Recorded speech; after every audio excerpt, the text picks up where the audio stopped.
Bayangkan kalian sedang berusaha untuk mendekati gebetan, kalian berusaha untuk meningkatkan value kalian, kalian berusaha untuk memperbaiki diri kalian, tapi ternyata gebetan kalian meningkatkan standar. Wah, berat banget bos. Yap, analogi itu sangat tepat untuk menggambarkan syarat atau kebijakan yang sudah diambil oleh YouTube. Karena apa?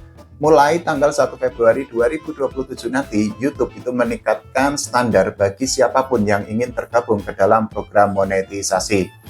Jadi ada dua kebijakan besar yang sudah diambil oleh YouTube dan ini dianggap merugikan para YouTuber, khususnya para YouTuber pemula. Yang pertama adalah dari jumlah jam tayang, yang kedua adalah dari jumlah viewer untuk jalur short. Untuk jumlah jam tayang sendiri itu meningkat karena YouTube itu menetapkan mulai tanggal 1 Februari tahun 2027 nanti jumlah jam tayang itu harus 8.000 jam dalam waktu 1 tahun.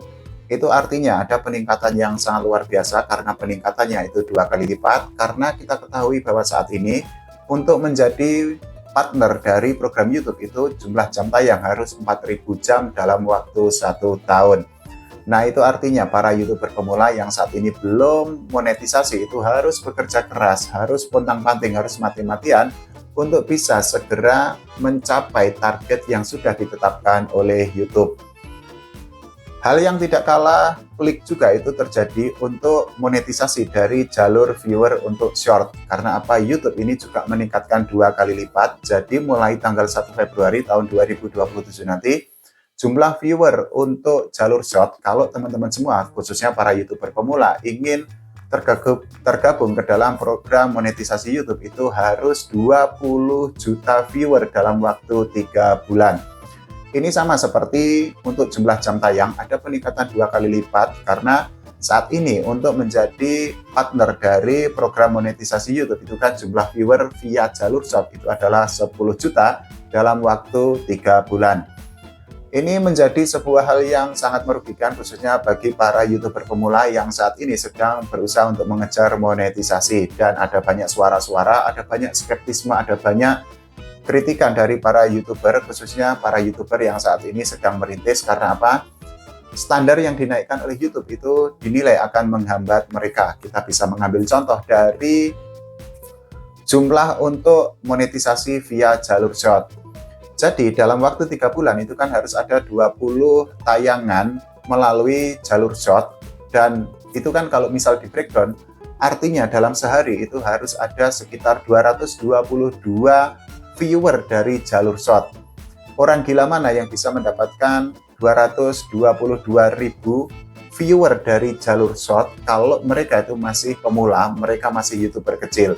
Mungkin akan sangat berbeda kalau misalnya YouTuber itu adalah YouTuber besar seperti Deddy Corbuzier, kemudian Vindes, kemudian Ferry Irwandi, dan lain sebagainya.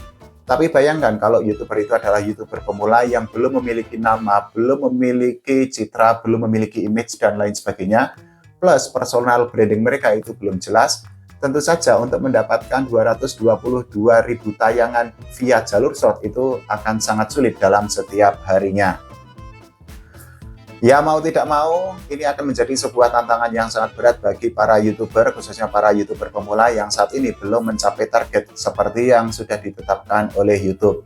Pertanyaannya, kenapa YouTube kok melakukan peningkatan standar, meningkatkan syarat bagi siapapun yang ingin menjadi bagian dari program monetisasi?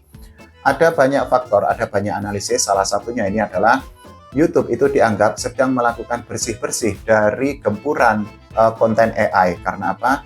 Kita ketahui bahwa saat ini konten AI atau Artificial Intelligence itu kan memang sangat merebak, sangat banyak di YouTube, dan YouTube dianggap sedang berusaha untuk mencegah agar tidak semakin banyak konten AI yang membanjiri YouTube. Tapi di sisi lain yaitu tadi bahwa kebijakan yang diambil oleh YouTube itu kan memang menimbulkan dampak yang sangat luar biasa, karena itu artinya akan semakin sedikit atau akan semakin sulit bagi YouTuber pemula untuk bisa monetisasi. Tapi poin plusnya adalah nantinya akan semakin tersaring siapa saja YouTuber yang memang benar-benar fokus untuk menjadi bagian dari program monetisasi untuk YouTube. Karena ya YouTuber itu kan bisa dikatakan sebagai sebuah pekerjaan juga. Artinya ketika ingin mendapatkan gaji, ya mereka harus bekerja, mereka harus mematuhi SOP, mereka harus bisa untuk mematuhi standar-standar atau syarat yang sudah ditetapkan oleh YouTube. Nah, saat ini itu sudah semakin banyak breakdown atau perincian yang sudah diambil oleh banyak YouTuber pemula, oleh netizen. Salah satunya itu adalah bagaimana cara misalnya untuk bisa memenuhi target 8.000 jam tayang. Kalau teman-teman semua, khususnya para YouTuber pemula, itu ingin tergabung ke dalam program monetisasi YouTube. Misalnya ada netizen yang menyarankan agar selalu melakukan siaran langsung atau live, kemudian juga ASMR dan lain sebagainya. Tapi hal itu kan juga tidak akan semudah membalik telapak tangan ya teman-teman semua. Karena apa? Ia sangat sulit untuk mengejar 8.000 jam tayang dari YouTube dalam waktu setahun, atau untuk mematuhi atau memenuhi target 20 juta viewer via jalur short dalam waktu 3 bulan, karena itu artinya untuk jalur short dalam sehari itu harus 222.000 tayangan. Sekali lagi, orang gila mana yang bisa untuk menciptakan atau bisa membuat konten yang jaminannya adalah ratusan ribu dalam setiap hari.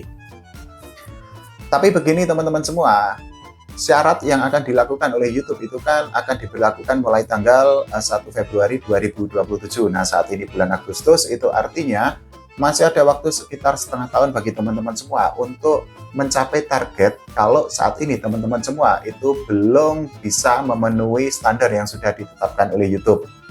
Kabar baiknya adalah untuk YouTuber yang sudah masuk ke dalam program monetisasi itu tidak perlu khawatir. Karena apa? Ya, YouTube itu tidak akan menghitung atau YouTube tidak akan mengutak-atik atau tidak akan mengganggu YouTuber yang sudah memenuhi kriteria dari yang sudah ditetapkan oleh YouTube.